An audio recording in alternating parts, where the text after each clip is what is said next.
Be live and boom, here we are. What's up, y'all?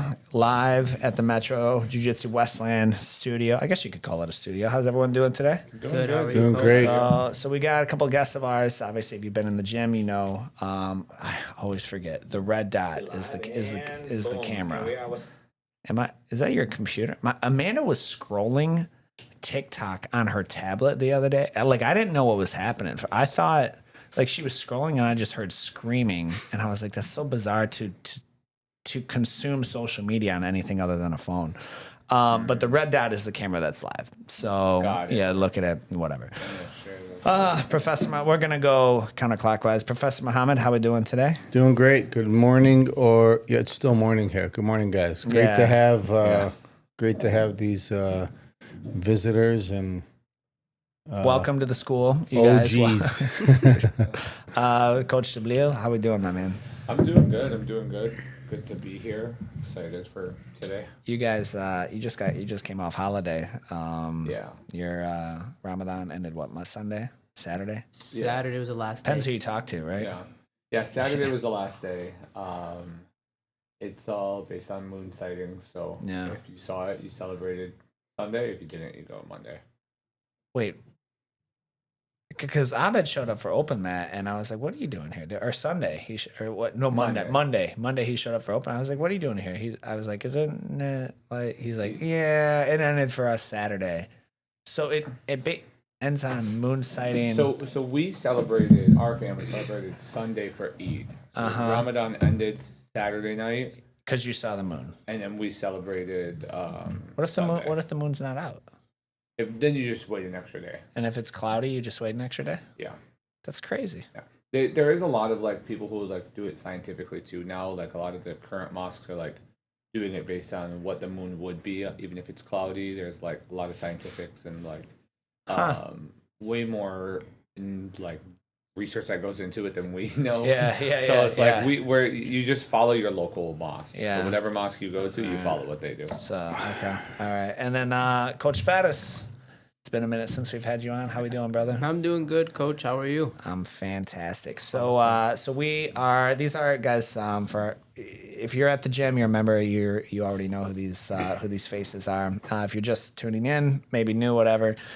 These are our kids program directors, and Coach Jibril, he runs the show, kind of drafts manages the coaches, the kids curriculum, the new games, which we're going to get into, and Coach Farris as well. Effectively are you the yin to his yang? Is that fair to say? Like, for every outlandish idea he's got, you kind of rein him back in? Pretty much. Does that happen? Yeah. Okay.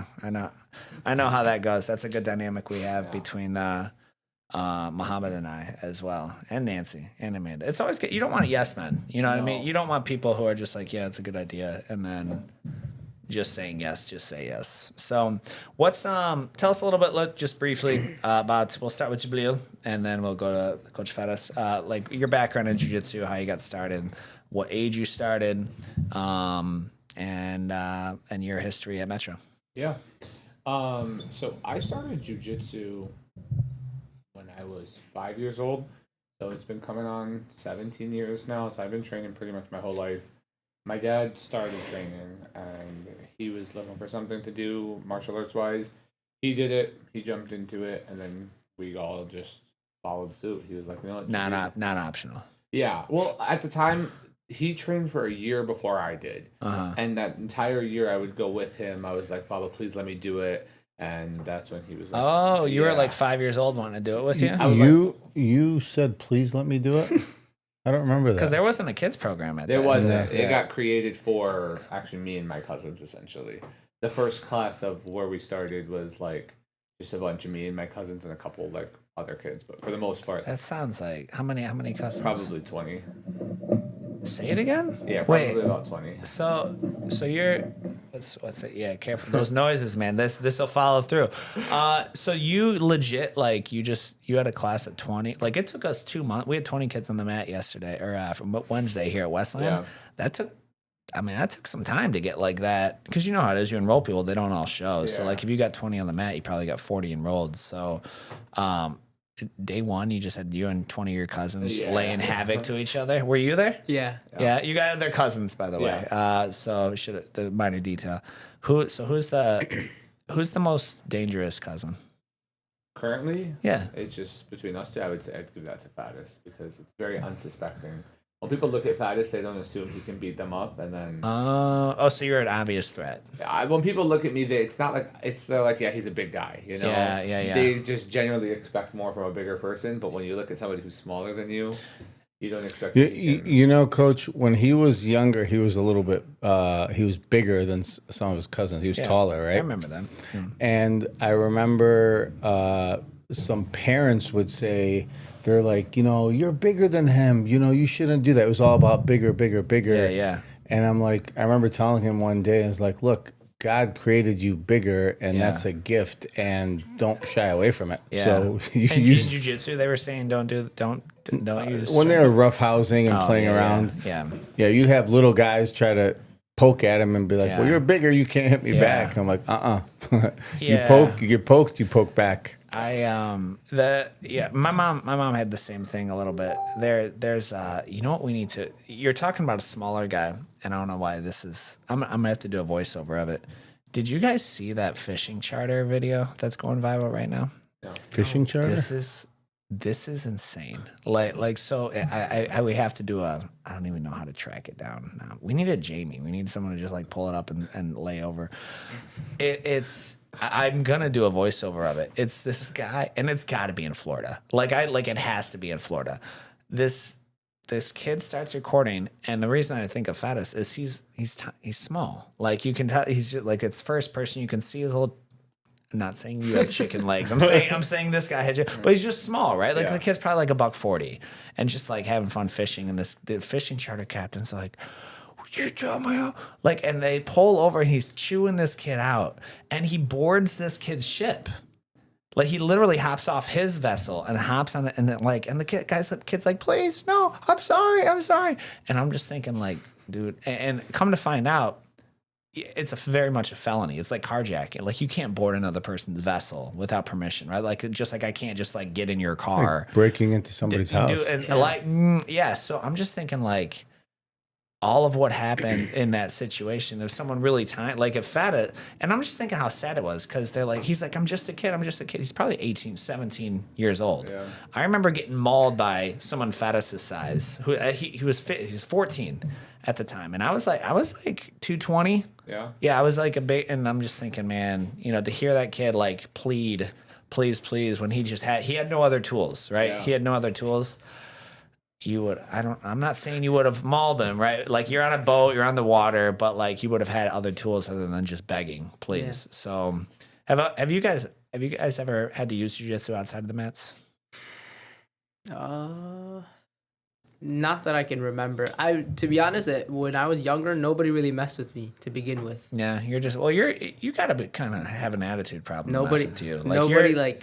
Everyone left me alone when that. If you have an issue with Fatis, like that's you're usually the problem. Like that's kind of my experience. Like I can't imagine. So I got a question for you guys. You started training jiu-jitsu at like 5 years old, okay? Yeah. And you guys were very active, you're training, you're competing.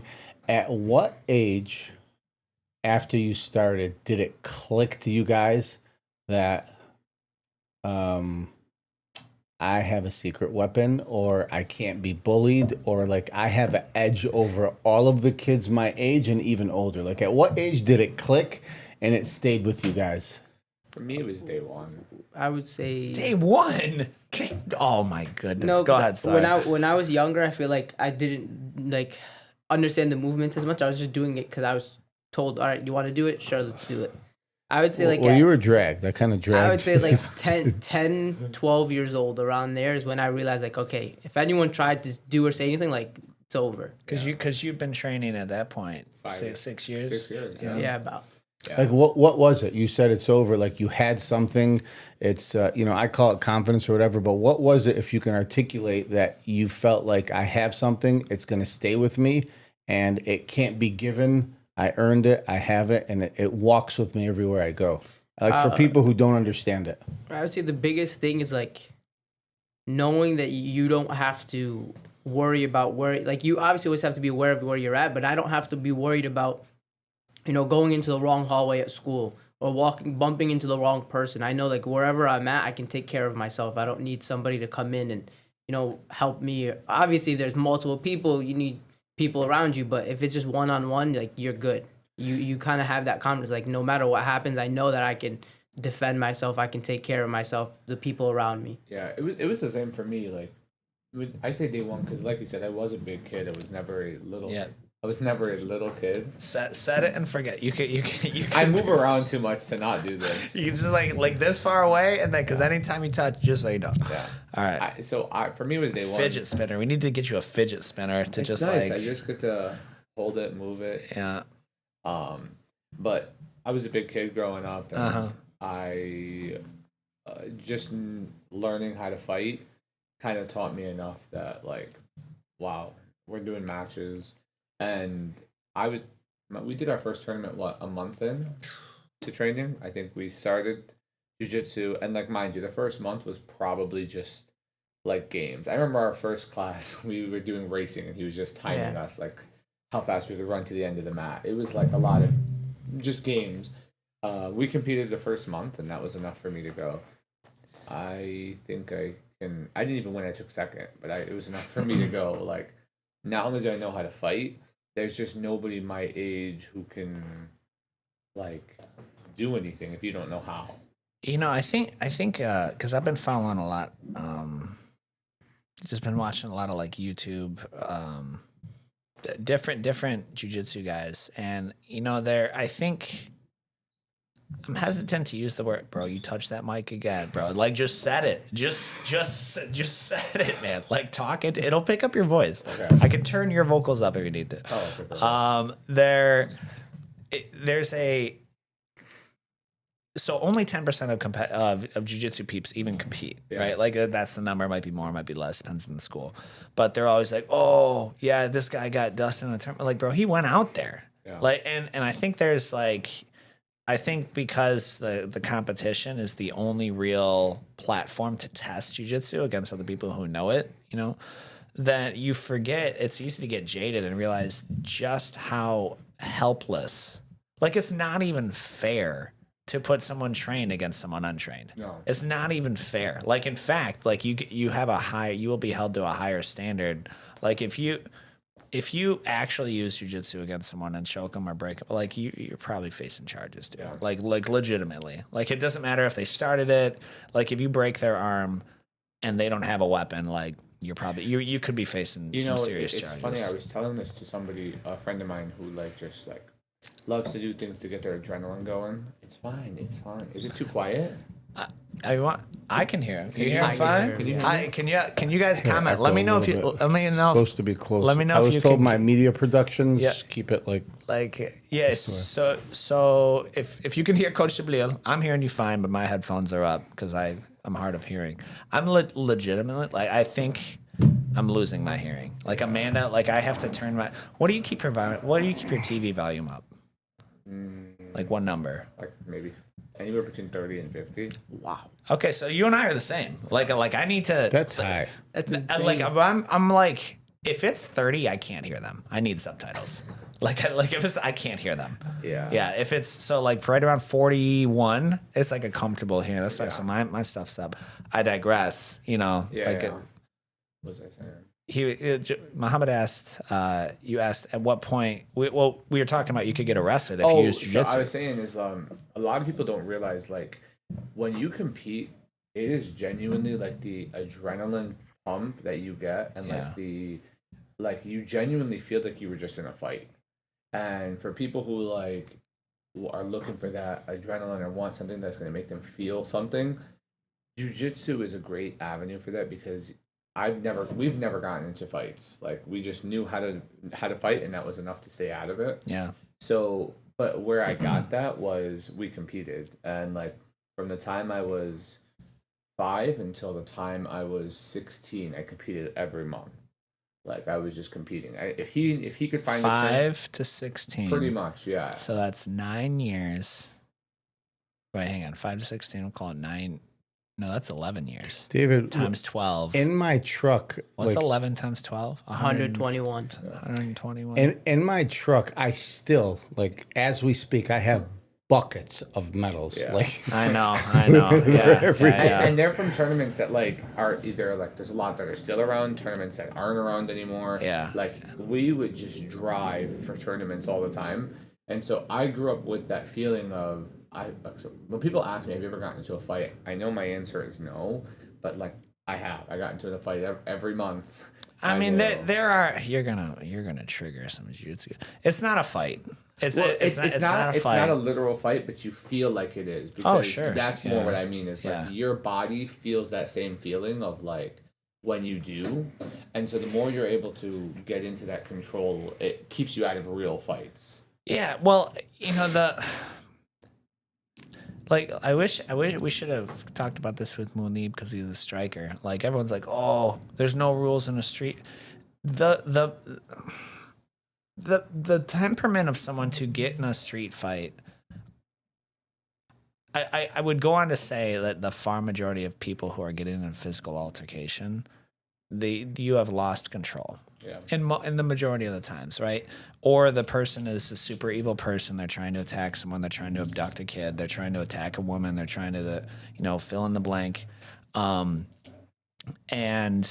the striking. I know enough like not to get haymakered out. You know what I mean? Like, so you get one. Like you'll get one one punch in on me, and then I'm closing the distance, and that's the end of it. Like that will be the end of your street fighting record. And you see a lot of these guys, like if I've been watching a lot of videos of like street fight, you get a wrestler in there. Like I've seen suplexes on concrete. I've seen double like stuff that I have to look away from the camera. Like I'm like that's permanent damage. It is important also to learn how to strike. Like we did striking with Tony on Saturdays. Sure. And we for how many years? quite a few. For a while, and so like we knew that even though if you just know a little bit of jiu-jitsu, it's enough to control the fight. Yeah. But he also knew it was important for us to learn how to strike. Sure. And Yeah, I agree. we are definitely not strikers. But do I know enough that if somebody puts their hands up, I can be fine? Yeah. My experience with just doing a little bit of kickboxing with Jimmy and is striking is easier to pick up. You will notice a far faster progression in striking than in jiu-jitsu. Very similar to wrestling. Like a year of wrestling is super helpful. Like a year of wrestling, it makes a big difference. Like you can tell if someone's even got a year versus a year of jiu-jitsu. And you're like, I don't know. Like it's possible. It's possible a trial guy could give someone a year in jiu-jitsu. I don't know. A year is a long time. A year is crazy. It depends on who the trial guy is. If you get like, some 4 years of No, that's not high school. I know. 4 years of high school wrestling. It's funny. Wrestlers were the bane of my existence because I used to play so much guard, and now like I You were known for such pull guard. I pull guard You in were the like- gi. yeah, I didn't touch no gi till like 4 stripe purple, and now I don't even know why I own a gi, honestly. Like I did a gi class for the first time in a minute, and it was miserable. It was so much harder. So before we move on, Coach Farris, I got a question.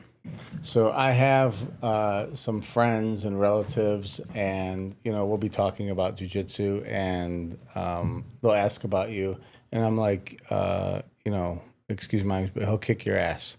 And they can't comprehend that somebody... They think you're full of it. Yeah, they just can't understand that the strength of someone who's 200, 250 to someone half their body weight, that's just no possible chance. And they're untrained, by the way. Athletic, but untrained. Yeah. So,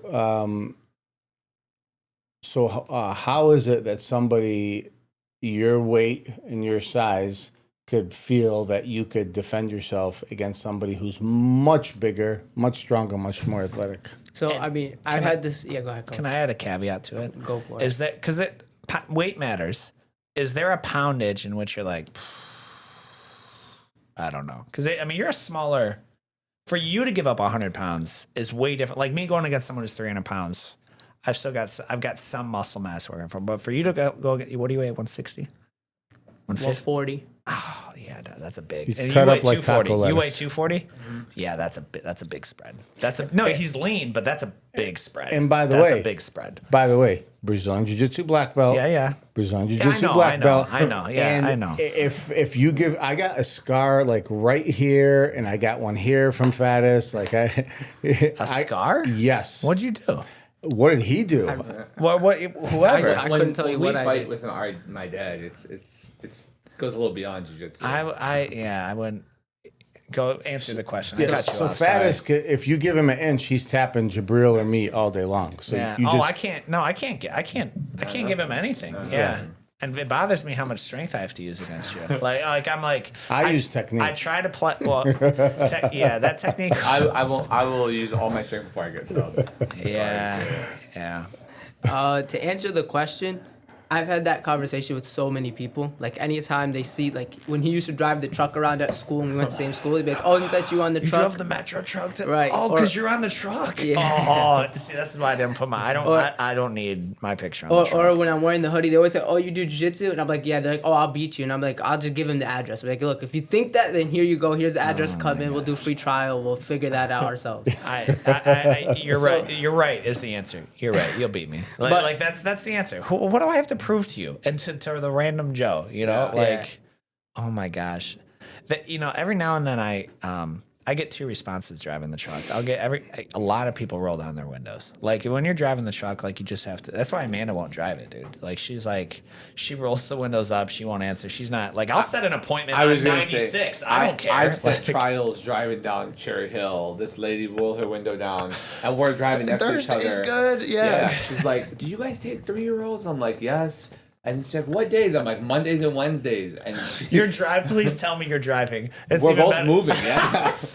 And then we stopped at a light, like probably a mile down, and I was like, "This is the website. Go there, fill it out." And she came in.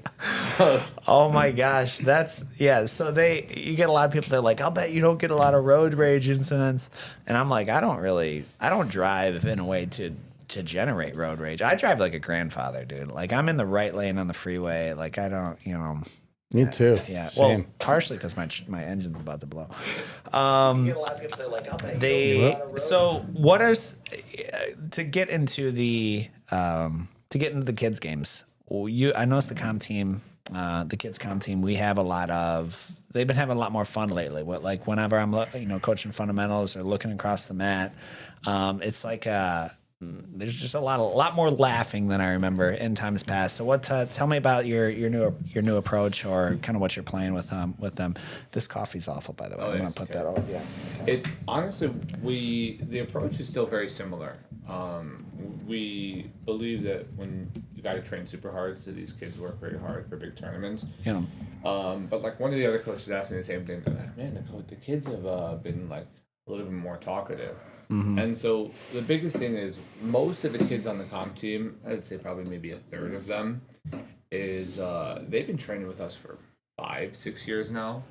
I'd say 5 just to be safe, but like I would say a third of the comp team has been with us for 5 years. These kids are now 14, 15, 13 years old. Started with us when they were 9. So they know how to balance that. When I say, "Hey, let's do this," they shut up and do it. Yeah. And that means the more they're able to rein that in and listen, the more I'm able to let them have a little bit more fun. They're able to talk, and like I respect their opinion. That's a big one. Like when the kids come up to me and they're like, "Hey, coach, like why?" I'm a big believer of everything I do, I have a good reason for, and I'm not gonna say I have a good reason for. Don't ask me. I have a good reason for. Please come and ask me. So if we're doing a drill and you're like, "Why the heck are we doing this drill?"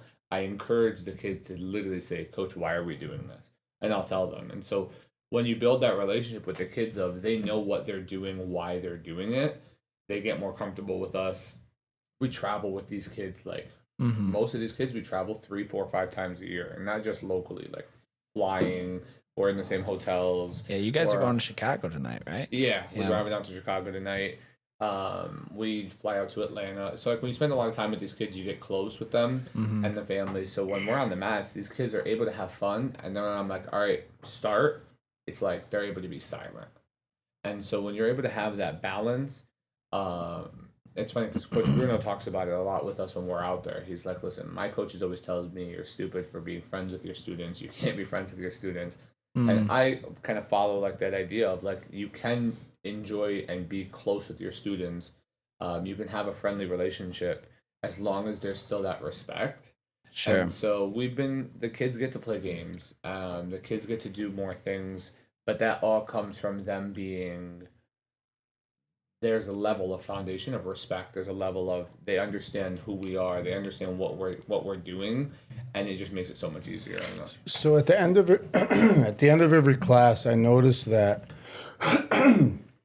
your students, when I fill in for your classes, they all line up and they make it a point and they go shake your hand at the end of every class. Yeah. And you know, there's a level of, for us, that's a cultural respect, and there is it's a level of martial arts respect. So how did that happen where the kids, like, it's not 1, 2, 3 break and then they go, where now they make it a point to come and shake the coach's hand? Where and how did that happen? That's a great question.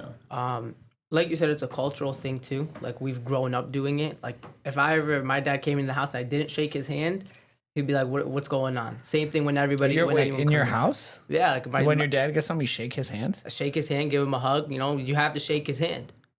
My father. Oh, I didn't know. Every that. day we walk in the house, we have to go to the oldest person in the house. We have to like give salam or say hello to them, shake their hand, give them a hug or whatever. We have to do it every day. The handshake is a very cultural thing in our culture. Wow. Yeah. Wow. So like, yeah, and then it came in, like, when we went to Bruno's gym, Coach Bruno's gym, he had his athletes do the same thing.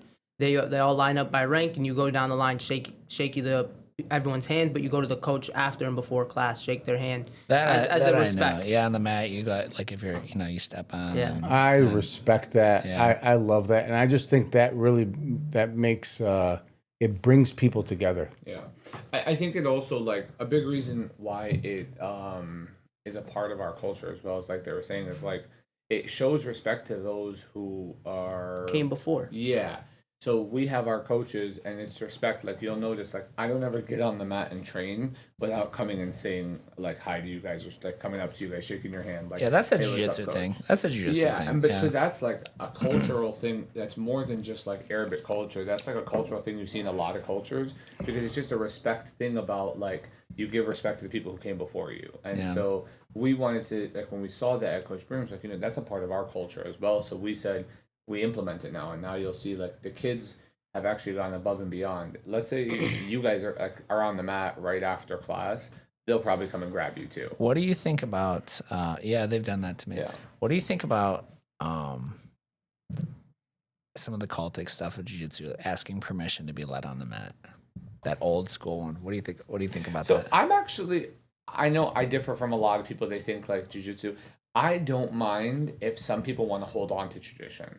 I think that holding on to that tradition is okay, but you don't have to train at those places if you're not a fan of it. Right, sure. So I think if you are like, that's great. Okay, here, some people hate training at gyms with uniform policies. They're like, that makes no sense. Yeah. That's okay. You don't have to. They like that expressive nature. Yeah, you can train where you feel the most comfortable. And there are a lot of people who do like that aspect of keeping tradition.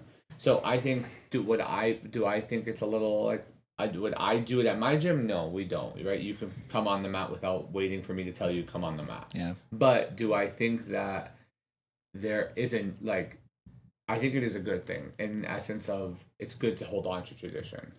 I'm always, every time we have you guys, like, I learned so much about, because we talk about this dynamic. Amanda and I literally got in she was telling me about, I need to change names and change details of the story so I don't hear about it tonight. There was a holiday coming up, and it was a completely obligatory event for us to go to. Like, if we had our preference, we wouldn't go. Yeah. Right. But it was, our presence was requested. And so Amanda's like, I don't want to, this individual, I don't want to go. Like, I don't want to go. It's not fun. It's yada, yada. And to me, in my head, I'm like, there's no good reason for why we should go other than this individual wants us to be there, so we'll do it for them, right? But that would not be anything I would ever go to, right? So I think, and as far as tradition, a big one is Christmas. So many Christmas traditions that we follow, like, and Thanksgiving. Every Thanksgiving, you will expect to see freshly baked cinnamon buns every morning. They don't get, half of them don't get eaten, right? Like, because they just, I don't even know, like, but we make them because, you know, this person, this grandma, this one. So I'm like, what's the point of this tradition, right? I get it, but there's also, at what point does tradition, oh, we've always done it this way? Like, where is should tradition ever be questioned? I think or so. evaluated? But that's why, like, I think it's important to have both, right? Like, I think if every jiu-jitsu gym, they said in order to have a jiu-jitsu gym, you had to be like, you can't be allowed on the mat until the coach lets you on the mat. Okay, that's a bit much. But I think, like, there are some traditions that if you want to hold on to because they're important to you, I think it's a good thing. Are there any traditions, being Palestinian, being Muslim, being Arabic, Middle Eastern, are there any traditions that you see that you are now that have incorporated into your program, into Metro, that is like that you see in the gym and that members and families can appreciate? Do you see any of that? Like the handshake, for example, that kind of came from Bruno, but it is something that we do. But is there any cultures or traditions that you guys feel like you've brought here that's been good for everybody and you've been acknowledged for? Hospitality. Okay. I think a big thing, if you ever go to like any if you don't have Arabic household, yeah, like, you're gonna be bombarded with snacks, food, water, drinks, and if you don't take it, they're gonna look at you like, "What are you doing?" we were Amanda and I left so uncomfortable, uncomfortably full after you had us over with whatever that, like, Makaluba. yeah, I could, like, I was so uncomfortably full, and because I know. You know that's our love language. We have to feed you. Yeah, no, I do. You're like, eat, and like everything, like there's more food. I'm just like, you know, I know it's not, it's kind of offensive if I reject it, right? If I'm like, no, I don't want any of this, so I'm like, I don't want to, be offensive, but I'm like full, dog. Like I eat, like this is 3 times I eat in any other meal. And you're like, oh, we've got dessert. I'm like, I don't want your, like I'm full. Like I won't be able to, it just gets uncomfortable. But that is a huge thing, I think, with the, if you don't have any Arab friends, you should make some. Yeah, because they will, they'll fight over like who pays the bill when you go out to eat for dinner. They will always, like, if they're eating something, that's something I steal from Muhammad. Like before Muhammad and I partnered up, like if I'm eating something, like you didn't pack food, that's you, dog. Like, sorry, but like he's eating anything, like he'll have like the littlest bite of like a protein bar left, and he'll be like, here, you want to, if I walk in the room, he's like, do you want to split this?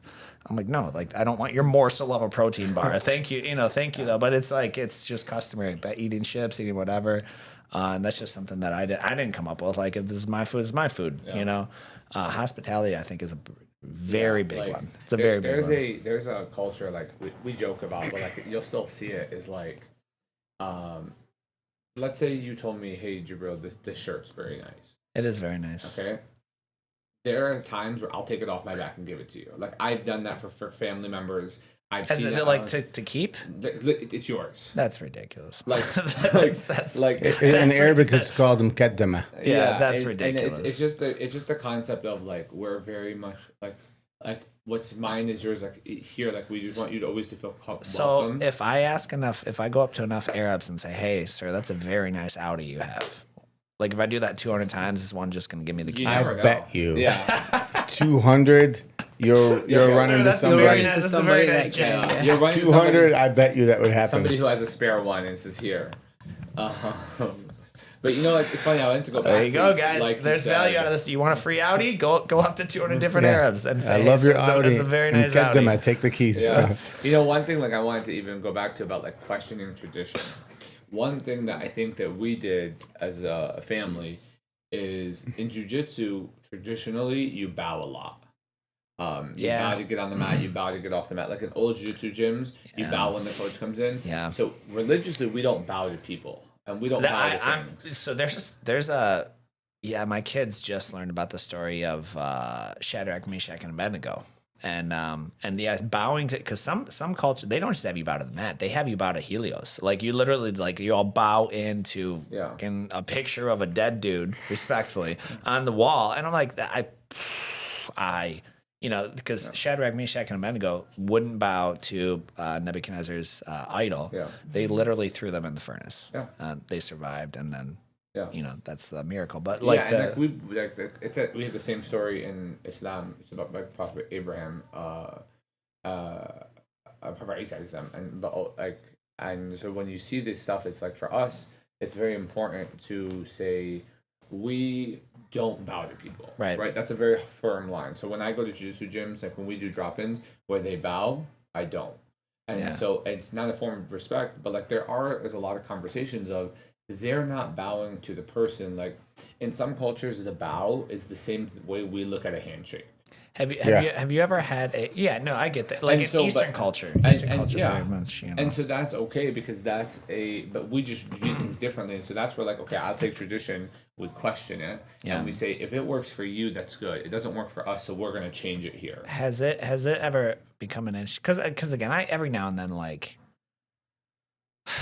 it's usually Gracie Barra, right? Like they're the most traditional. I remember when I was training in Orlando, they wouldn't let me wear Alvarez's gi, and I'm like, and I think I group texted you and Alvarez. I was like, dude, they want me to like wear. They weren't making me buy one, but like they're just to drop in. They're like, you need to wear a Gracie Barra gi, and I was like, okay. So what happens if someone like, let's just say someone takes a picture and like, you know, I'm wearing my Alvarez black belt and a Gracie Barra gi, and Alvarez is like, no, dude, just throw it on. Like, they make me do the same thing. Like, so they literally, like, even Alvarez can't wear Alvarez gis and Gracie. He's like, it's their policy, you know? Yeah. So has it ever been an issue to where, like, I've never been to a gym where they enforce the bowing. So like, I've never been most of the time they don't, but ultimately what it comes down to is as long as you're respectful, right? Like, I'm not going to be like, bro, the bowing is stupid. I don't do it. No, but if I'm like, hey, like, I respect that you guys do it, we don't do it. Yeah, I've never had any issue. And so like when you come from a place of like understanding and respectfully drawing a boundary, people understand. Yeah. When you make it clear, hey, I respect you guys, but I don't do that, you won't really run into problems. Yeah. I mean, I can't imagine someone who's saying, oh, well, you don't bow to humans. Like, no, we're the same way. Like, it's a form of it's the most traditional form of worship, right? Like and you're bowing to someone, you know, like that's the traditional form of worship. So we obviously don't do that to another man. So that you've been playing a lot more games, which I like. Obviously, I like to see that. That's how you keep, especially because a lot of those kids are at an age now. What are they, 12, 13, 14? 14? I think the bulk of our team is like 11 to 14. Yeah, that's a tough age, man. That's a tough age. That's like when you see... That was hands down my most stressful, least enjoyable period of life was the like 12 to 17. You know, I know the kids hate it right now. My sister's the biggest complainer about it. She'll come home and complain to my parents. Amina. She hates that. Yeah. So I talk to the kids a lot. Yeah. Like while they're training, when they're not training, I do a lot of talking to them. She's probably sick of hearing from They are. They definitely are. And so, but like one of the things I talk to them about that I know they get frustrated is like, I want them to understand everything they do. And then I take it even a step further. So like we do our power phrases. And so with the comm team, their talk about the power phrases looks differently. Sure. With the other kids, it's like explaining to them like what the word means. Because they're And so even if they're younger, older, because we don't get to spend as much time with most of them, with the comm team, because I see them every day, it's like, okay, somebody explain to me how you can apply this in your life right now. And not like give me an example. Like last word of the month was empathy. I was like, somebody give me an example of how you're going to do this today. Yeah. Or even a step further of like, explain to me how when you see empathy, it's not like, oh, I feel bad for you. Yeah. And that's it. Like take action. And so like with the comm kids, that's what we do a lot. And so when we build that relation through, like it is such a difficult time for them in their lives. So like I've explained to them, our job is not for them to be like world-class athletes. If it is, we're super happy, we're ecstatic, we'd love them. But if I have to choose between them leaving the program as well-rounded adults or world champions, they're never going to have a medal. Yeah, I think Yeah, that's important to it, you know, for them to understand that relationship, that trust that's built with them, and they're coming into like the most, really the most. I mean, it's a really challenge. High school is very challenging, man. Like, and depending where they go to high school, like you have a lot of peer pressure. So I can't imagine social media in high school. Like, I just can't. The amount of just drama and you know, there's just the amount of the fact that they still let phones in classrooms is asinine to me. Like that, like there's They do. I know they do. Like, and that would be step one. Like, if I'm like, hey, I'm going to start a school, step one, there's an your kid doesn't need a phone here. Like, what does your child need a phone for? Like, you want to call the office, like we did for 100 or since the telephone came out, right? Like 50 years or 60 years. But now there's a lot of data supporting depression and anxiety around social media, especially because social media by nature is it's a highlight reel at best of someone's life. At worst, it's a fictional movie. You know, that you can make, especially now with AI coming up, like you can fake it of what your life actually looks like. But if that's all they see all day, every day is glamour shots and this and that, and they're like, oh, this is just my life. Like, I'm behind, right? And there's a lot of people who feel, and the kids, especially, like adults feel that. So I can only imagine what a 13, 14-year-old is feeling like. So I think that a huge thing I still enjoy about jiu-jitsu is like the in-person interaction. Like, you're really, really close to these people. You're really close to them, and so there's the team camaraderie and the physical difficulty of that as well. So I have a question for all three of you guys, because you're at one stage and you guys are at another. Yeah. So the question is, so right now, Coach David, you force your kids to go to jiu-jitsu if they don't want to go. And to clarify, they have to go 2 days a week, and they get to choose. Okay, so obviously your kids are, how old is 9 and 5. Okay, so you have a 9-year-old and 5-year-old, and I know I coach. Yeah. There's days that they don't want to be there, or course. they need a nap, and so you are actively going through the time when you're having to force them to go through Sure. to go through. How are you handling that? How bad and tough does it get at home? And the same question for you guys. Do you remember when you were younger and the times where you were forced to go, and was there a time when you really were bitter and angry at your parents or your uncle? How did you, like, what did that translate to after class, that month, that year as you get older? And the final question. Yeah. Teenagers. How do you guys, we have parents that come to us all the time and say, my son or my daughter is a teenager and they're having all these issues and they need to get in here. Yeah. Is it too late for parents to, like, at a teenage level to get their kids in there? Because now they have more of a voice. Now they can put their foot down and it's hard to drag basically a mini adult teenager into doing something. Like, what do parents do? How do they address it? And what has your experience been? Starting with you, how are you dealing with it now? Because you have the younger ones. I feel like you just asked the questions that if I answer honestly is just going to end up with like an HR meeting with Nancy. Listen, hey, we're probably, I don't know, but we're probably the same, because you know some of my story. But like, honestly, as a dad, forget about being a coach.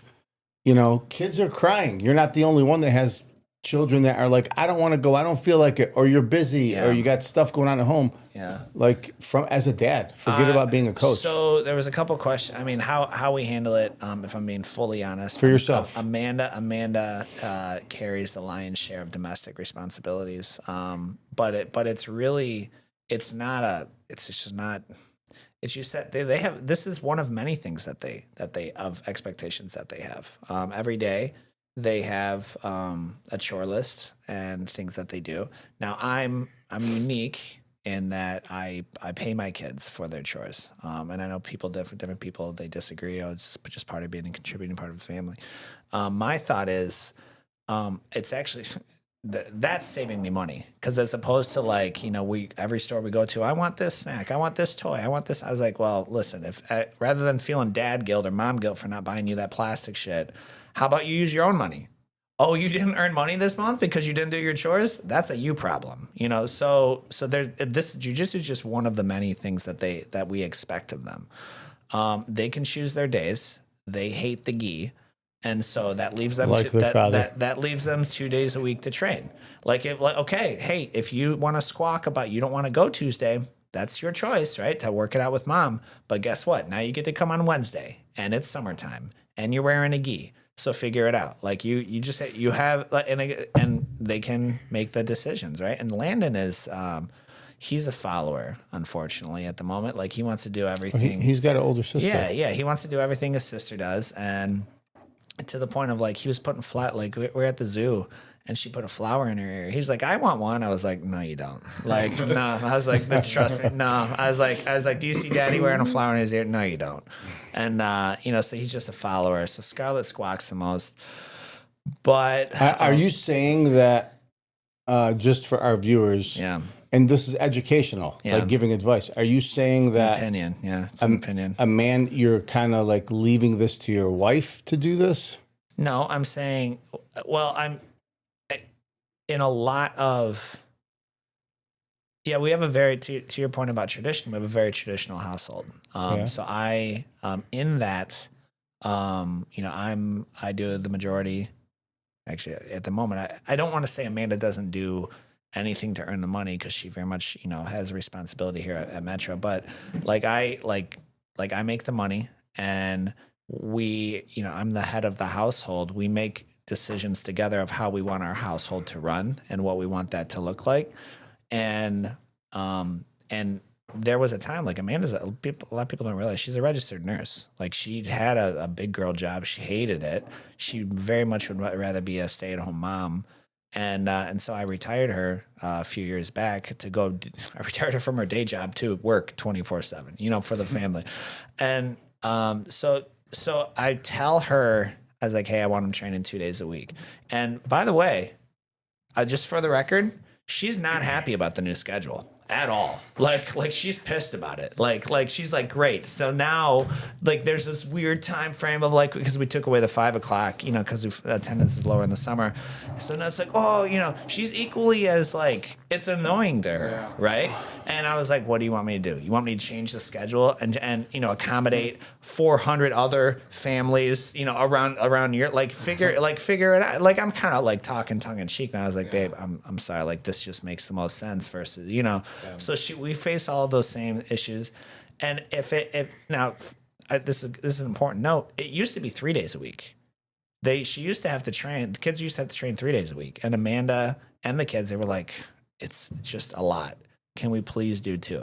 And I conceded on it. I said, yeah, okay, we can do 2, right? Because I would to your point, Jibril, I don't want it to be so unbearable, like that. All the thing. Oh, I just hate this, right? 2 days a week is not much. It's not that much. It's not that much to ask for 1 hour a day. And you don't do anything. They don't do anything else. Yeah. They have no other sports. If they were doing sports or anything else, maybe it's a conversation to have it 1 day a week just to keep it in the rotation. If they were in wrestling, if Landon ever joined, their inner city doesn't have wrestling, but if they did that, I take a very common sense approach to it. But yeah, Amanda, they're a little bit luckier than we were growing up. For us, it was 3 days a week unless you're doing another sport. If you're doing another sport, then it was 2 days. Yeah, I mean it's important to say my kids are soft. They are soft. So I could come down harder, but you're talking to somebody. Outside of kids who were abused, I would say I've got one of the harshest upbringings of anyone you're gonna meet. They're so I don't I've seen what happens if you take that too far. Yeah. We came out. I'm grateful for it. And I think to your point, I forget what your other question was, Coach. Of rather than them being bittered or whatever. Every kid goes through that. That's the whole argument of the trans movement, right? Is oh well, if you don't, what is it with the freaking if you don't affirm what they're saying, then they're going to be embittered and they're going to kill themselves, right? There's no data to support that. every kid, and every kid goes through the same cycle of first they love their parents, then they're embittered against their parents, and then it was like they empathize with their parents or understand. Like I can look back at my 35-year-old self and realize my parents were just old kids raising kids, and you do the best you can with that. Like there's no manual that comes from the hospital when they say here's your baby, here's the owner's manual. None of that happens. And what works for Jibril won't necessarily work for Farris, etc. And so I will not be held ransom at the fear mongering of like, oh, your kids are going to be embittered. Okay, look, if you want to get upset with me because I had expectations and I kept you on a routine of something that will be a valuable life skill, and that's your main crime and charge against me, so be it. Right? I'm not accountable to you. I don't answer to you. So that's my take. And we're gonna have to replay this recording at the owners' meeting when Nancy has something to say. How about you guys? Like, was the line pushed a little bit too far? And like, what was effective? What did you think? At what point did you guys think like you're gonna break or this is too much? And like, just talk to us about what worked, what didn't work, and some advice for parents that are like, my kid is. I think it's easier for like under teenage years, but and talk to us about the teenagers and what's the advice that we can give to both parents and the teenagers, and just, because you guys have a lot of experience from 5 to like right now. If you guys tell me you're not training, I still have a look of like disappointment in me. Like it really bothers me if you have another responsibility and you're not training, and you guys could see it in my eyes, like you need to be training. You guys know my stance on that, but so you've been in this for forever. So talk to us about that. I think one thing that parents have to understand is when your kids say no, sometimes you have to just tell them like you don't have a choice. Take things away, phones, computers, whatever it is that those things that to waste their time, video games, have to just be taken away at a certain point. Because one thing that you can give your kid that goes a really long way is work ethic. If you can build and instill a strong work ethic in your kid, they can accomplish a lot. They can make a lot of money, do a lot of good. I think one thing that helped me when I was younger is I was never somebody that hated to do anything that was sports related. Like I didn't really play video games a lot growing up. I didn't have a phone until I was a freshman in high school. I didn't really watch TV because we had one TV and my sisters and my mom were watching. So like there wasn't a TV in every room. No. Okay. No, my thing was like I could go watch on my dad's TV, but he only has Arabic channels. So like there wasn't much options there. Like if I wanted to play video games and my sisters were watching TV, we couldn't do that at the same time. So like for me, my biggest thing growing up was sports. It's what I did. I played sports in the neighborhood with my cousins, organized things in clubs. And one thing that I did because I played multiple sports is my mom had told me once you make a commitment, you're committed to it. So no matter how you feel, whether you're sad because of something that happened at school, as long as you're physically able to go do your commitment, you have to go do it. Like I wasn't given that choice of, oh, I'm tired today. It was you have to do it because you made your commitment to everybody else around you. There's no way out of it. So if you don't have a ride, we're going to find you a ride. Your uncles, your aunts, your teammates, your cousins, anybody that can get you there, we're going to get you there. I rode my bike to school at 5 a.m. for soccer practice because my parents had work. I had to get to where I needed to get to at a certain point because there's times where you don't have choices. You made a commitment, you have to stick to that. And that's something that stuck with me for a long time because even working with my dad in the backyard, even when I didn't want to, early in the morning, he's like, look, you're the only boy in the house. You have to come outside. I need your help. It's going to take longer because it's just the two of us, but we're hauling bricks from one store, building a barbecue in the back that we have to go get the propane for. Then we have to do this, so I'm being dragged around.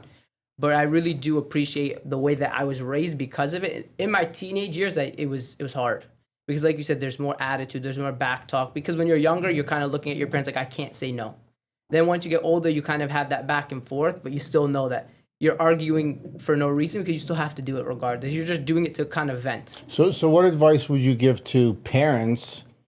Because like you said, when you're younger, you think you can't talk back to your parents. And then when you get to be teenage years, now you get a voice and you're like, you know. I think a lot of it instills in, like when you're younger, your opinion always matters.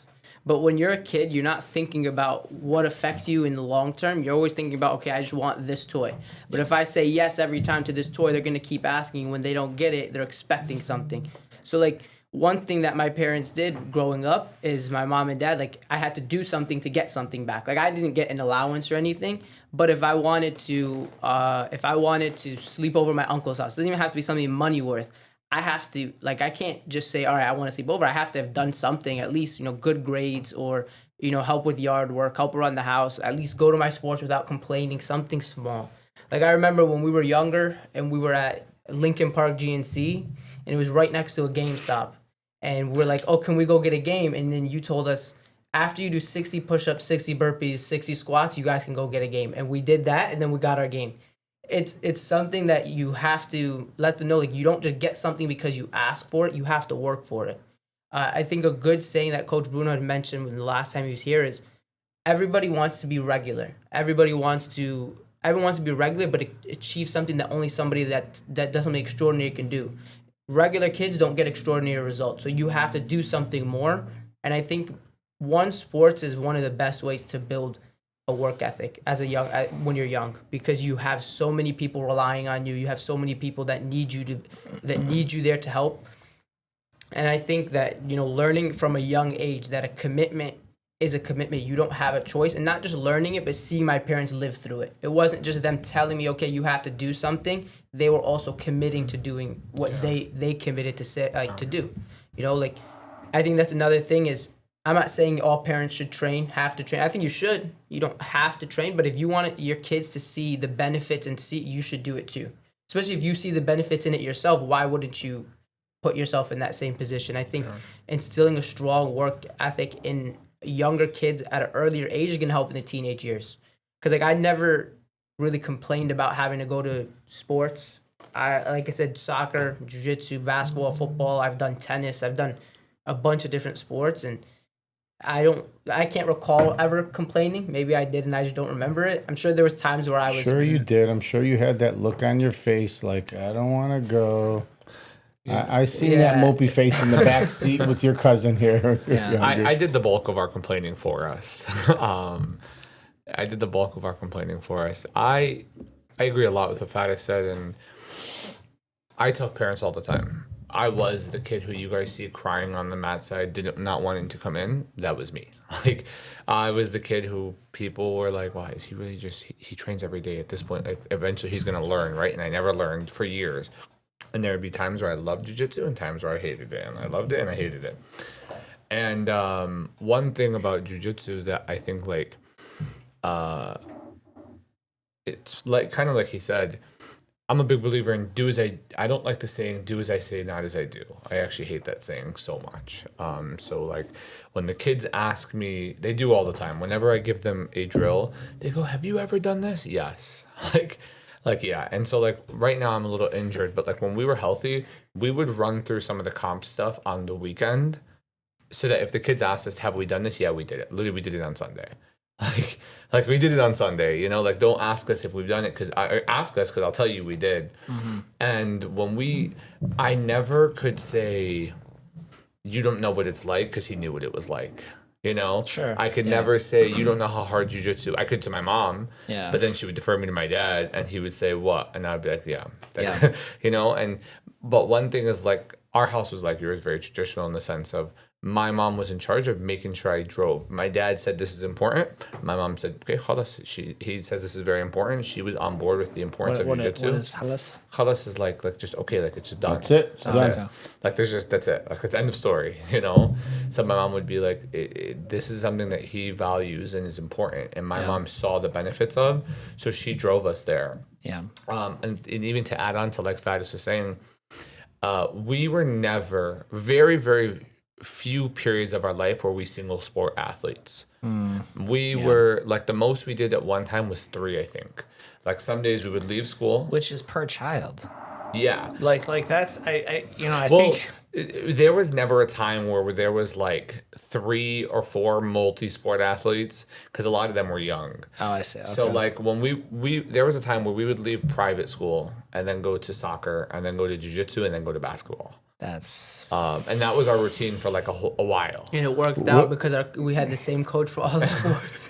Which I think is excessive. a bit. I think it's excessive. Much. I honestly think I appreciated doing Me all those too. sports. It kept me out of the loop of video games Yeah. and asking for phones, social media at the time, like whatever it is that was going on.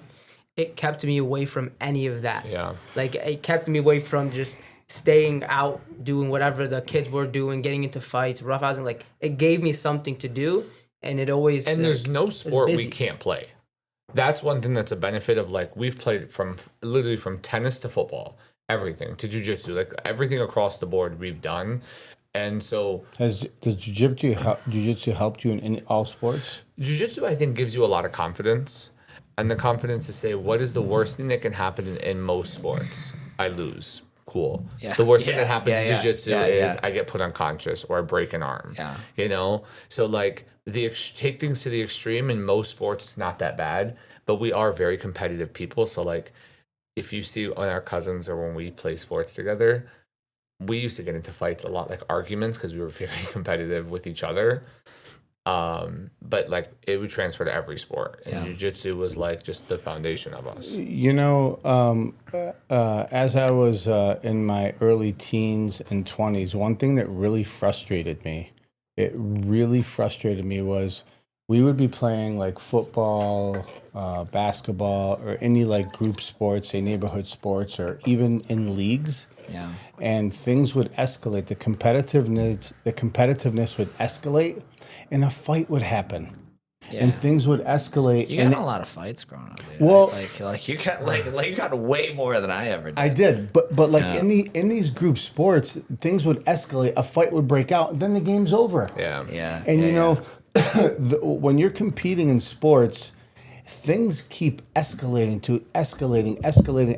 and it's all about who can maintain their composure the longest without breaking and staying focused on the goal, which is be scoring or whatever it is. Yeah. And I think that that's one of the things that I really loved about martial arts is it kept me focused on competing and not losing my cool. Because if you lose your cool, you're going to lose a man in the game, or you're going to give up a free throw shot. And that is so much that's missing in sports today because people can't handle a constant escalation. Compete more. The game, you know, as the time winds down, the pressure goes up, and people don't know how to handle that, and that's when they do something stupid like push or foul or punch somebody. And I think that martial arts, you know, like Jibril was saying, it gives you the confidence to stay focused on the task at hand and not get caught up in the moment and do something stupid. You know, like one thing I think why we've never gotten into fights is because when you know how to fight, you never need to throw the first punch. Yeah. Because you know, at the end of the day, if they want to start something, I know I can finish it. And that was like a saying I always told people. It was like, listen, when people go, oh, I could beat you up, I'm like, listen, you can start whatever you want. I will finish whatever's going to happen. And it's like, I know we get into a fight, I'll be fine. So I can, no matter how much things escalate, I never need to resort to physical violence because if it goes there, I know I'm going to win there too. Well, and there's a it is just, I mean, there's variables and unknown. I mean, we're just talking about hand to hand, right? Yeah. Like but you don't know. Like, dude, did you guys see that video of that dude who got his quad sliced? No. Sliced? He legit. So it's this. I don't know what led up to it, but it's that video starts and this smaller kid, maybe Farris' size, just getting laid into by someone bigger than Jibril, like yoked. Like just getting laid into. Wow. And the kid's on bottom and the guy's behind him just laying. And at some point, the kid whips out, dude, what must have been an 8-inch buck knife, but you don't even see it. And he reaches around. On the bottom? Yeah. And so he reaches around and slices one quad and comes back around and slices the other. And then, like, the guy just kind of lets up. He doesn't even realize it and lets up. And when I say he's yoked, like, yoked, like belongs at Arnold's, and he just kind of he's drenched in blood. His quads, he's just drenched. His legs are entirely red, and he starts walking, and the mid part of his thigh opens up like Pac-Man, like both of them, like I don't know about the anatomy or things, but like that I think that video should be shown in every high school, like of don't get into violent, because that's and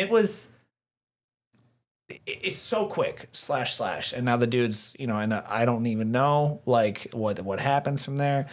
And so there's a lot of variables and unknowns, and people, if they don't know how to like that. That's simple. You get an underhook with that hand and keep high underhook. You're assuming, but he's like like there.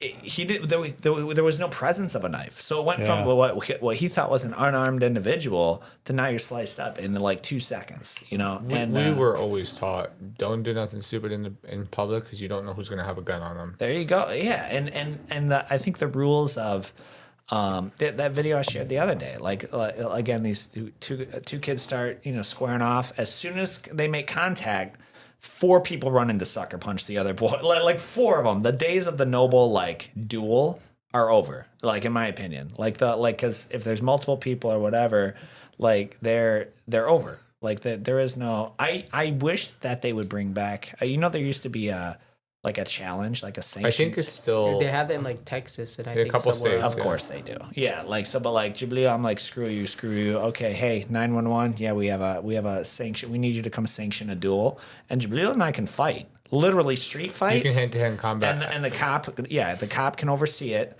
and the cop will be there as like the ref, effectively. So that happens today. I guess it doesn't really get put into practice, but yeah, in some states it used to be mainstream legal. Like you could call up and be like, which I think they should bring it back.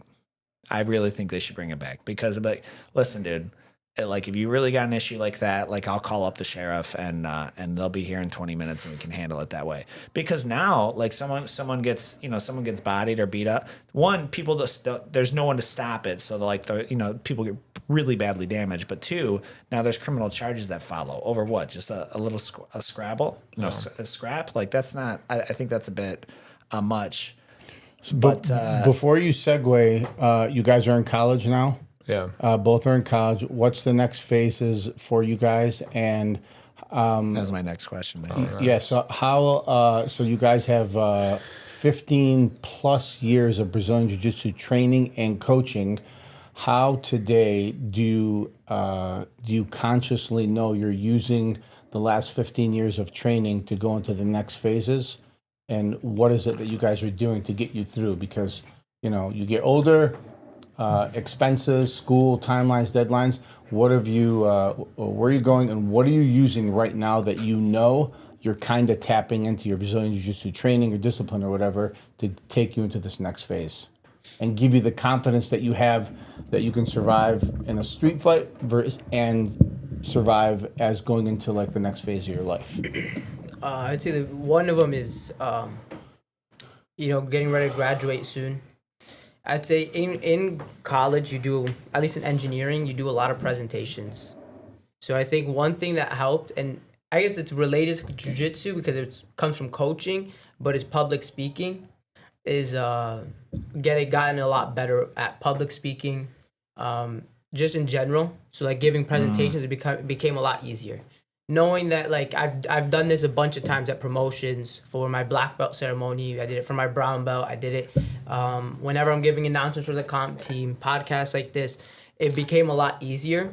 I would say I was always pretty good at public speaking, but I've definitely gotten a lot better. And I would say that that's something that helped just from being around a lot of you guys that have done it, and then a lot of other people in different areas. Because when you're doing jiu-jitsu, you're with a bunch of people that have different jobs. Some people that you can learn a little bit from everybody if you open your mind to and are willing to learn from everybody. And I think that in itself, if you're willing to do that, it puts you in a position where learning things becomes easier because you're open-minded about it. Like you can learn in jiu-jitsu, you can learn something from maybe a blue belt because they studied it or maybe they wrestled prior. So like looking at just excluding that, excluding rank or where a person comes from, if you're open-minded, it really opens that up. And I think that helped when it came to school, because it helps with learning, studying, and, you know, public speaking, a lot of different areas in that in itself. Coach Jibril? You know, I agree with pretty much like what Farris said. I think one thing for us, like jiu-jitsu is a part of our life through and through, like just always, you know. We did have a question on here. Miss, it's an appropriate time to interject it. Mary Daoud, if you can go back in time. Oh, no. What happened? Would you, we lost it. Did my phone just die? They could probably still hear us. I have a question here. Yeah, go. I'll answer She it. says if you can go back in time. I think my phone just legit Let me died. see. Would you, if you could go back in time, would you join jiu-jitsu? Oh, 1,000%. When I joined jiu-jitsu, Yeah, 1,000%. Knowing, like, I know you guys can't see us, but knowing the benefits of what we have gotten today, it's not even a question. Just the fact that we both plan on putting our kids in jiu-jitsu, I was gonna say, yeah. it is enough of an answer for us to be like, we want. I know. Yeah, it's lost. You know, just enough the fact that we want to put our kids in jiu-jitsu. Like, I would do it 1,000%. And even if I was like that crying kid, I know my parents, like, going through it all would have put me in it again as well. So, like, I think the benefits definitely with, like, I see them and I've learned and gotten so much from it that it's definitely worth it. I don't know about you. We're still live and recording. We're recording. I lost my switcher. Are we not live anymore? We're live. No, we're still Go ahead, live. Farris. It's only. Well, how about you? Farris, Yeah, I while we think go? I think what Coach Jibril said is a perfect example. You know, inshallah, I'm blessed with kids one day, and that's 100% going to be something that they have to do, because I know the benefits. I've seen it. I've been a part of it. I've coached it. So I've seen how it affects kids. I've seen how it affects me, myself, and everybody else that's done it. So 100% I would do jiu-jitsu again, and I would, inshallah, one day put my kids in it as well. What's the follow? I do have a follow-up question to that. Because speaking about culturally, you guys obviously, I know you both want to get married. You want to have kids. Are there Arabic men and women who are there like, yo, that's not in the cards for me? I don't want to get married at all. I want to stay single for my life. We'll start. Farris is laughing, so let's start with that. Like, what's the cultural stance on that? I think some people, the ages has changed. Like, you'll see some people will get married young, and then some people getting married in their 30s. So I think it's different for everybody. But if you're outside of being Arabic, if you're Muslim, it's a part of your deen to get married. Yeah, part of your. Like, it's a part of our religion. At a certain point, you're supposed to get married. It's a requirement. You have to. It's not a requirement like you have to, but like they say there's a hadith that says like you complete half your religion, your deen, when you get married. It's a blessing to get married. And when you get married, you have like 50% of your deen, you complete it, because all these obligations that you now have, because when you get married, you're responsible over a person. So all these things that you get to complete, you get reward for. So that's where they say it's Explain that to me. You should be back. You see the video? It went dark again. Oh, never mind. No, Yeah, you're on a delay as well. Oh, okay. Yeah. So what? Can you explain the deen to me? There are. So I know there's 7 pillars. Am I making that There's up? 5 pillars of Islam. Okay. But so deen it more refers to like the aspect of like your practice of your religion. Okay. And like the way you like embody your religion. So like I can say that there are things about Islam that like we follow, right? And that all encompasses like my deen. So my deen is like the way, if I pray frequently and I do my extra prayers, my mandatory prayers, that all encompasses like part of my deen. Like following the 5 mandatory pillars, those are like part of your deen. But even going extra to do like getting married is a blessing. It's not mandatory. If you don't get married, it's okay. Okay. But it is like there's so much blessing that comes with it and so much reward that comes with it. So there's the benefit to that. Like, you should be trying to get married. Yeah. You shouldn't, like, obviously not, you don't Like you can try and it doesn't happen. But You never know. when But you we should try. when we raise kids, as soon like ever since they could probably remember, we've been talking, preparing, prepping them about marriage. When you get married, when you're a husband, and when you're kids, like this is ingrained in kids in our culture from ever since they can remember. And a big reason why it's a big part of our culture definitely has to do with we don't date, you know, and there is a natural like Elaborate on that. I know drive what you mean. of But, people to want to be in relationships. It's normal. Humans are built that way. We want to seek companionship and we want to seek relationships with people, and religiously we don't do the dating. We don't do the frivolous like, oh, I like you in middle school, high school, and we're just going to be together just because it's convenient and we're near each other, you know? It's funny. Like, we do it it's honestly the first round before you guys even go to like that step of like being in a relationship, you should be able to say yes to that person as if that you wrote down all their qualities on paper first. Like if you wrote down before the first date. No. Before you even like before you even feel the need to like sit down with them. Yeah. Like, What are some qualities? What are some qualities that Yeah. I listen, I am fully on board with you. I do the same thing. Yeah. But what you're talking about is a checklist. Yes. Yeah, Oh, it's just no. You should. I'm here for it. Like I'm here for it. I have like a very written checklist in my notes, and like. Can I see it, please? Let me see if can I read it out loud? No, I will show you it though. Why? Who knows? Maybe we'll get you one, dude. Let's like we'll just. I'm gonna read find the, somebody. We'll read the own. listing. Here's in search of. You know what? I think it sounds callous, right? Like it sounds like cold and callous. But I'm not allowed to read these. No. Let me It's got a pretty long list. I need to see and it. so like here, I'll say this. Let me see a lot of the things on there, like okay, here. I believe you should have That's your a long list. He scrolled like twice to you get should to the have bottom. your non-negotiables written out. Yeah, I agree. On paper, and if like here's one thing like I've heard, because there are some things you're not like you have a right to like keep to yourself, right? So like, but you can write a list of like these are things that are all non-negotiables to me, and I know people who have like taken that list, handed it to a potential like partner, and said if any of these you meet, like we'll just end it here and that's okay. And like let's say, okay, for me, one thing that like I know is a non-negotiable for me, I don't want to be in a relationship with somebody who smokes. So if I say, hey, do you what about smoke? smokes? Hookah? Any Anything. form of smoking. So if I say, hey, you smoke, and you say yes, I would say it was great to meet you, and that's it. What if they? Because I know this happened to I know someone. Like, what if they take up smoking after you're married? I think you can work through things once you're married, but like, I recently like heard it from like a talk was, don't marry somebody for potential, because you're taking a risk that they're not going to change. You marry if the person who they are right then and there is not somebody you're happy with, don't marry them. I heard That's good advice. The joke that my dad told me growing up is women marry men expecting they will change, and men marry women expecting they won't. I think there's some truth in there. Like there's something in there, right? What are some of your checklists? So for me, I would say the biggest one, and this will always be my first question is what's the relationship with God? Has to, yeah, that's got That to me is the most important thing. That trumps anything. If that answer is no, then like if you don't have a strong relationship and you're not willing to work on that, then it'll never work out. Yeah. So like, that's a big one for me. How much? So, how much of a role did looks play for you guys?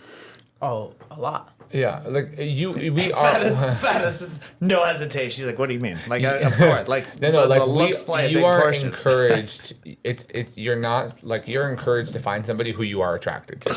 Like it's well, not, of course, yeah, but like it's not like it's very reasonable to say no to somebody if you are not attracted to them, even if they check all your boxes. Yeah. Well, I mean, because that is. Listen, you can call it shallow, you can call it whatever you want. Like once you're married, the attraction and the sexual intimacy that comes in, like if that's not met in marriage, like that's gonna be a rough marriage for you, dog. Right. So What about like what are some other characteristics?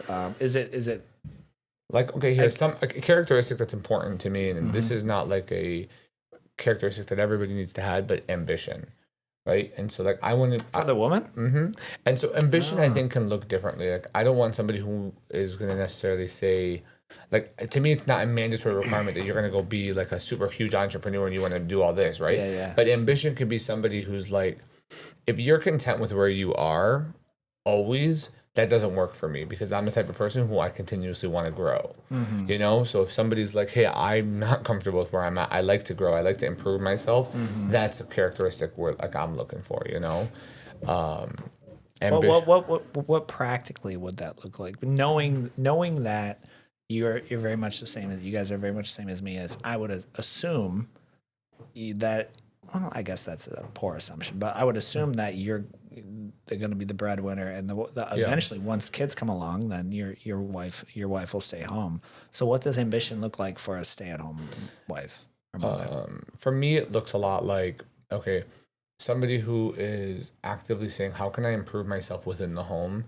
And that could be like, "How can I improve myself with whatever I'm doing at all in your relationship with God, in your deen, in your Islam?" Like, saying, I'm not comfortable where I'm at. Oh, okay. I want to just improve growth, myself. just personal growth. But there's different, like personal growth. A lot of people like look at it as like, oh, I just want to improve in this area. Yeah. For me, when I think of ambition, is you're constantly striving to do better. You never want to settle with like, I'm comfortable here. Yeah. And so if you're always striving for better, that's where like ambition comes in for me. Yeah. How about you, Coach Farris? Another one would be a healthy lifestyle. Yeah. Like, where do you get a healthy lifestyle, and then where do you find women? I like at 30, at 35, like it's tough. That's the easiest part I of always tell getting people married. that. Like the That is the absolute easiest part. easiest. Yeah. Say it again. I mean, the absolute easiest part of getting married is Finding someone. choosing between A, B, C, D, E, F, G. So you're telling me you guys just have like so you have a waiting list? No, Like- no, like- it's not like that literally, but it's more so. I mean, I know a lot of single guys who are like, bro, I cannot find a see, marryable woman. This is the big thing is you have to be in the spaces where you would find someone. So if I want somebody who's very close to their relationship with God, I'm not going to find them outside of a masjid. Like I would find them in a masjid. I'd find them in places where they would be. So like a lot of people are like, man, like I'm not finding anybody. Well, okay, these are qualities. Like you want somebody who has a good relationship with God. Do you go to the masjid and are you involved? Not just like attend. Get involved. You're going to meet people. If you want somebody who has a healthy lifestyle, okay, do you know people like you have friends and family who go to the gym, you go to the gym, you have friends and family who play sports, and like, do they know people? And it's like, you need to look in the places where you are based on your qualification. So like, another qualification for me is I want somebody educated. You don't have to use your degree. I just want you to go to school and get educated because I think education is super important. I'm not gonna find somebody outside. Like I'm not gonna find you on the like. So you want hang on. So you want someone who's involved in their local place of worship. You want someone with a degree. Yeah. Like this is already you want like a 7, right? You want at least a 7. Here's the thing. You aim for perfection. Like one. So thing, you want a 10. Like one thing, yes. And one thing, like I'll tell you this, dog. we went to, there was like a talk we went to, and he actually said, compromise as little as possible before you get married. Yeah. So if you have all these qualifications, compromise as little as you can, because once you get married, then there's where compromises come in, right? But like if you're like, hey, these are all things I want in a person, you don't need to compromise just because you're desperate to be in a relationship. That's so tough to.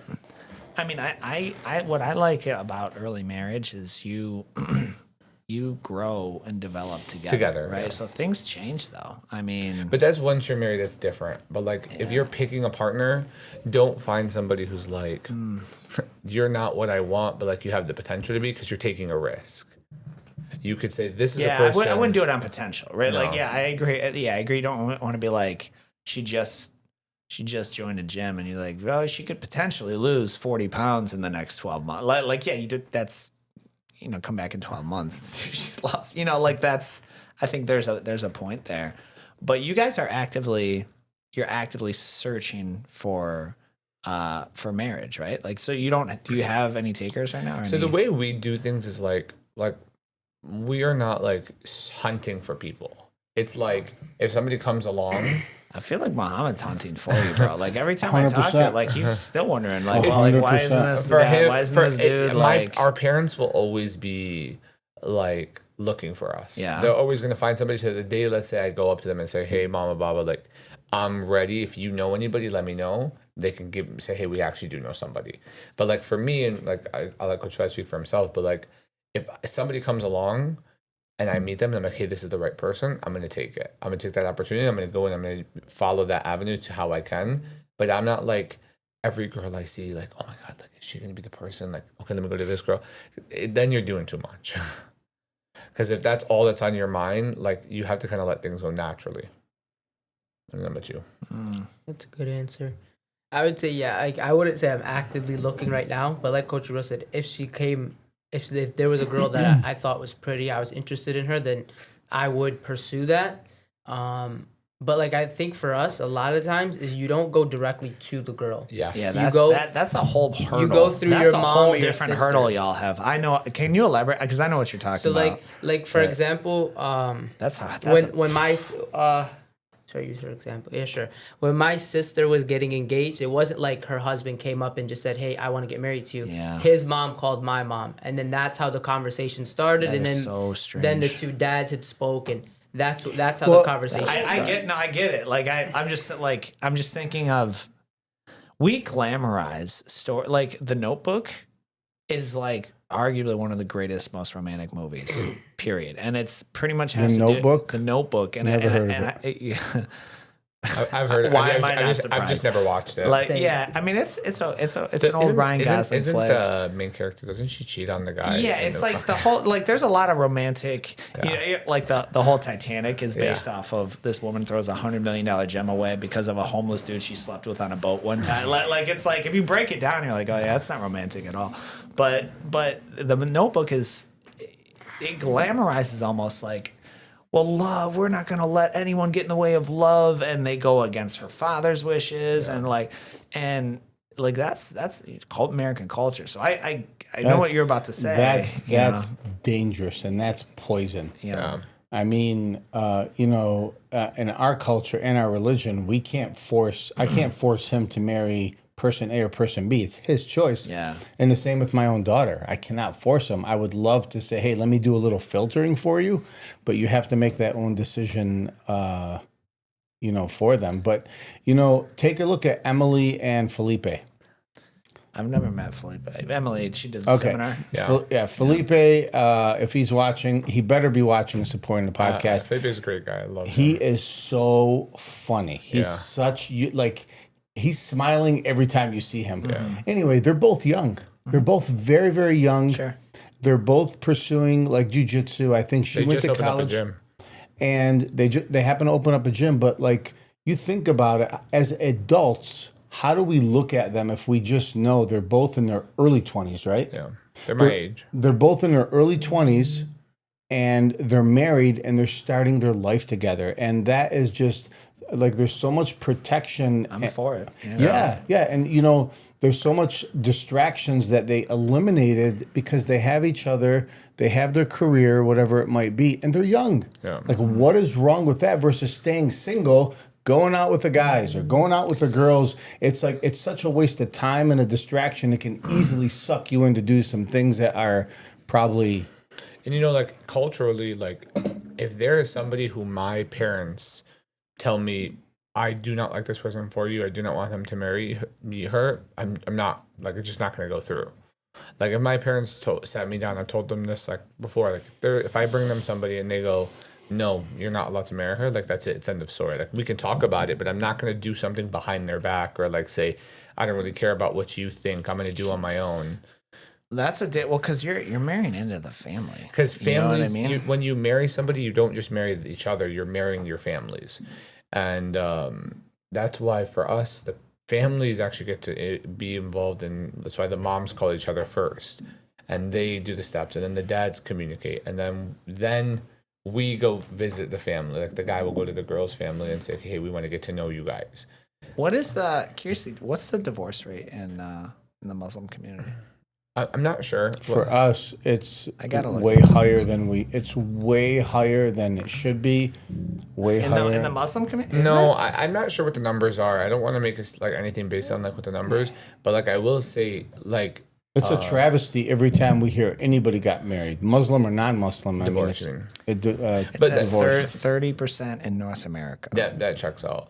And like a big thing though is because I mean that it's compared, lower compared to 50. Yeah. A big reason why, but like for like with okay, my mom jokes about this. She calls marriage like you'll hear more people say it, but like it's like a business deal. Like It isn't. It's a contract. yeah. Yeah. But like when you pick somebody, if you were to write everything about them on paper, and if you look at that paper and said this is objectively a good person or a bad person, if you're like not able to say objectively this is a good person, then you're already in the negatives. Like you should be picking somebody who all of their qualities on paper say, are we compatible? Does this work? Not like, oh my God, like I love her, like we can make it work. No, that's not how we do things. It's not like you don't try to make things work first. You make sure you don't try to make things work later. It's why we actually are. You're very, very bad to get emotionally involved before you get in the. And I just want to clarify, like as a dad,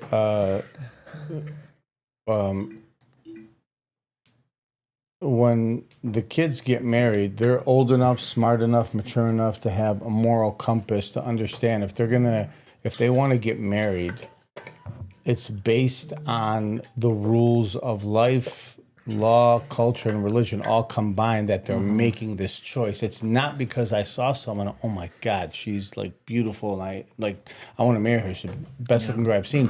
It has to go deeper than that, and they're old enough and mature enough to make that decision to say, this is why. It's not like I'm marrying this girl just because I love her and I want her. Okay, you love her and you want her. Why? Yeah. What qualities, what background, what history, what does she come with? What's the good experiences, luggage, and family and things like that she comes with that we can take and make a better life for both of us and our families? So it's not, the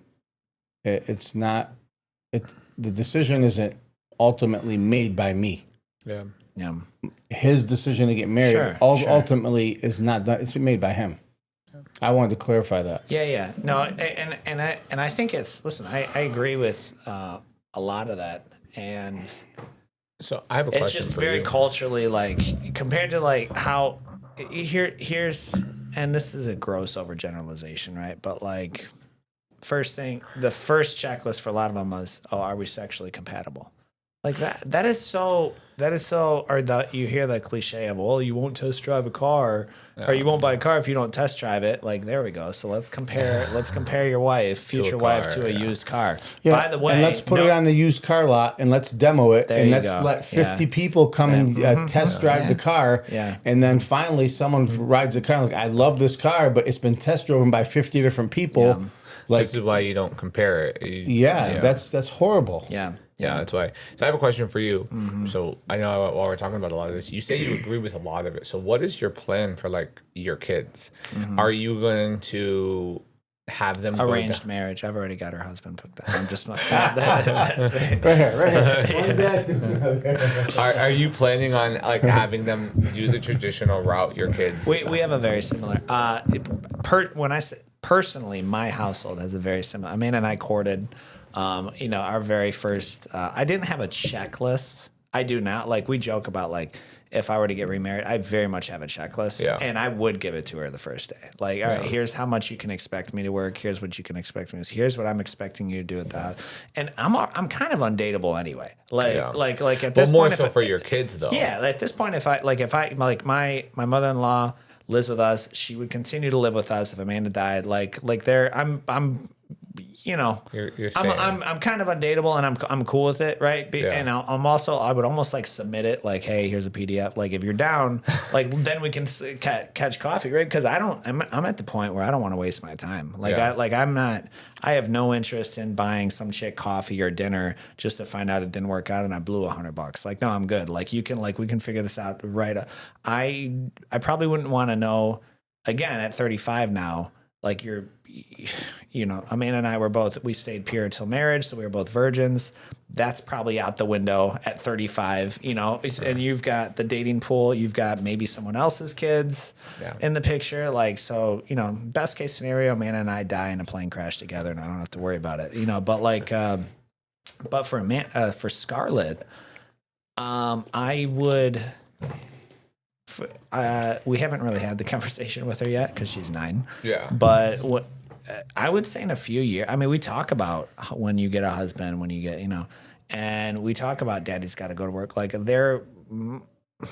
if I have any say or any pull, my daughter will not be marrying a stay-at-home dad.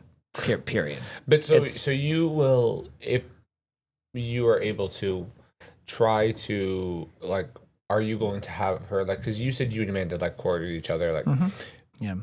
Were you guys dating? How long were you guys dating before you guys actually got married? From our first date to our wedding was like 9 months. Okay. Yeah. Are you going to have your kids, Scarlett, Landon, Jameson, go down that similar route? I would like, so with Landon, because he kind of steers the ship, right? Like, so he's the man kind of steers the ship in the relationship. I would like to see the same thing. And generally speaking, a lot of the church, they kind of follow it.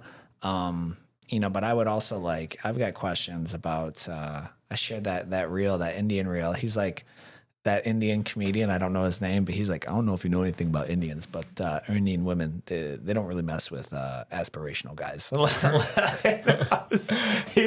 I got to find that Indian dude. He's like, yeah, they don't. He's like, if I'm like, hey, I'm doing this comedy thing, he's like, all right. She's like, oh, I'm a neuroscientist. He's like, yeah, this ain't going to work out. Thanks for dinner, Priya. Like, it's not going to work out. And I would like to think, I'd like to know that the guy can provide. Like if you're a Qdoba manager, I can't even say that now. They make like 60 or 70 grand. Like you're a general manager at Qdoba, like they're paying 60 or 70 grand. But like if you just flip burgers, to use the cliche, and if you can't provide for my daughter, what's your intentions with her? Yeah. Just to drive her around on the lot? That's literally the first question. That, what's your intentions with? Just to see, how many dates you can go on before she feels pressure to give in, to have sex with you? Like, what are your intentions? Would you rather somebody to marry your daughter that works at McDonald's and maybe going to school or as a manager at McDonald's, say $40,000 a year job, but has the social moral character that you value as a son-in-law? Or would you rather someone who doesn't have anything, doesn't have not really a bad person, but can actually really support them financially? What would you rather have? So someone who has the character but not the resources, or someone who has the resources but not the character? Yeah. But I'll make the question: the character without the resources, with an asterisk of like, hey, you can make money. It's easy to make money. Like I'll help you make money. We're going to make a plan. It's much harder to build character into somebody. I agree. And that's how we feel. Yeah. No, I agree with that. Now, all that to say, we talked about how there's no handbook for parenting. It's the scary, it's the scariest thing of my life, dude. Like of Scarlett getting married, all of them really, all of them really. But like with my sons, again, since they're they will know. Like there will be, bro. Like the expectations will be so high. Actually, they don't have to steer the ship in terms of guiding or saying this is what we're gonna do. Yeah. But they do have the ability to say, I know my worth. This is not worth. This is not worth being in a relationship, and that's something in our culture is very common. If we have a saying, don't go through the back door, go through the front door. You're not gonna try to go around, get in a relationship with her, not tell her family. If you don't go directly to her father, they won't even entertain it. Yeah. Yeah, I mean that's I agree with that, man. I think it's I you know, and it's kind of hard to argue with the data. Do you think that low divorce rate is just because culturally it's cultural suicide a little bit? No. No? Actually, it's becoming more accepted because here's the thing. Shoot. That was a slow motion train wreck. It's okay. It's fine. Culturally, you can it's not like they're like you. It's like culturally like Is it a sin to get divorced? no. There's a chapter of the whole like Hold on. how it splits, like how the money gets split, how everything goes In the down Quran? in the Quran. Yeah. Oh, there's so a whole it's chapter got that outlines of how it Right. gets. Yeah, see, it's a sin to divorce for anything, Really? for anything other than infidelity, abandonment. I think those are the But two. don't get wrong, like it's the same thing for us. Like you can't just get divorced because one day you woke up and had a dream. Incompatible. and- What do they call it? yeah. Incompatible or irreconcilable differences. There's or got to be something. viable reasons. It can't just be something as small as like, I don't know. But you also like it's also like it's very serious. You're not allowed to like threaten divorce. Like if a woman says divorce like 3 times, you're divorced. Like if she says I want a divorce. I want a divorce, I want a divorce, I want a divorce, you're divorced. Like just that's how serious it is in the context of if it's not something you're allowed to throw around as a like, you know what, if we want to get divorced, we'll do it right now. Like, you know, like if they bring it up a lot, that's grounds for like a divorce. We don't play with that. I mean, because divorce is. I mean, it's just we approach it with it's not an option, right? But like even with the divorce, like getting divorced, the guy still has a responsibility over the woman for 3 months. 3 months. What do you mean? Like, so for the first 3 months after the divorce, he is financially responsible in the same way that he was when they were married. So does the Quran support for alimony? Yeah. Where like you pay her, like you give her money for those first 3 months. Oh yeah. The way it works is like, so you wait. If you guys were together, and you want to get a divorce, you wait 3 months To make sure she's not pregnant. until it's an official divorce. So you're technically not divorced for those first 3 months. You make sure that she's not pregnant. If she is pregnant, she stays with you till she has the kid, and your job, you have to financially support her until the kid. So not for life, though. Not for life. See, I disagree. Like I kind of, it's tough, man. I disagree with alimony a little bit. There's I think I go back and forth. Our alimony is predetermined when when you first get engaged. How much is it? It's determined by the family. you guys talk about it. Oh, so you have a prenup? Yeah. Oh, y'all got a prenup? Well, it's all wow. it's all pre-outlined for us like ahead Interesting. of time because it's to leave and to take all of like the disagreements, the arguments, the fights about like so like Allah subhanahu wa ta'ala, God, he pre-wrote everything for us. So like there is no you can't, and so you do have to provide for her a little bit, just enough for her to make sure she gets on her feet. So you can't. So let's just say a billionaire is taking like how is it predetermined about that, how they split assets if they get divorced?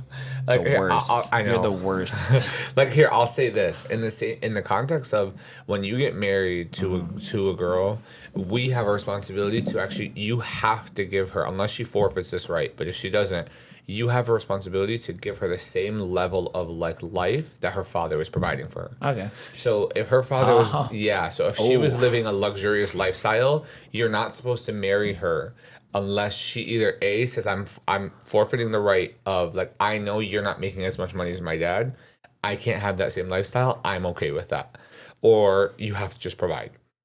And that's part of when we say you marry into a family, as a father, when he gets married and he brings a girl into our family, it's basically I'm bringing in a daughter. So the rights and the way that I treat my own daughter, how I protect my daughter, and how I try to provide for my daughter socially, emotionally, and monetarily, like that is what that's what I would want, and that's what we have to communicate to another family. And then if they're comfortable and they trust that, then they're going to say, we're going to welcome you guys as being in-laws. So you know, so as when he does get married, hopefully, Yeah. that is the daughter-in-law actually becomes like my daughter, and it's not lip service. Like it's Of course. Yeah. literally, No, it's like, another she, daughter. She becomes like what we call mahram. Like my wife will be able to take her hijab off in front of my dad. Like she literally wow. Islamically. Oh, that's a big deal. She becomes like considered like they can't Oh, Islamic. my Like I gosh. said, we get That's a big divorced. deal. Yeah, Yeah. if we get divorced, they couldn't get married. So like a mahram is sure, somebody who you Islamically like it's like a sin to marry. So like I can't marry like obviously aunts, mothers, sisters, Yeah, grandmothers. yeah, no. And so my wife becomes a mahram of my dad, and I become the mahram of my wife's mom and and dad. Interesting. Yeah. That's interesting. That is, man, we could talk. I feel like every time we talk, like I learned something new about, Yeah. or I had a misconception about culturally. But we have run over on time. So I guess I'll use this opportunity as a call to action. We're currently taking applications for wives for Coach Farris and Coach Jibril. If you would like to see the checklist, then we can email you a PDF. Do you have a checklist too on your phone, Coach Farris? Mine's all Dude, that mental. checklist, I need to see it after the show. Like, I gotta see. I probably agree with a lot of it, if I'm being honest. I had a checklist before I got married to Just my wife just Nancy, mental? and it took me 5 minutes to realize, okay, she's the one. All right, there you go. Yeah. I mean, If you want a copy of that, let me know. I could sell it to you. All right, you guys. So we're gonna go ahead and log off. If you're watching this on YouTube, please subscribe. If you are on Facebook, comment, share to our stories as well. That really helps us as well. And this will be on YouTube also. So if you're interested in jiu-jitsu, of course, we can help you out. Our website's metrojj.com, metrojjcanton.com. If you're in those areas, we're doing, what are we doing? 30 days free now, or is that our offer? That's our best offer out there right now, right? Yeah. 30 days free. So come check us out. And, kids as young as 3 at Southgate, adults up to 120. So as always, guys, we will see you on the mats.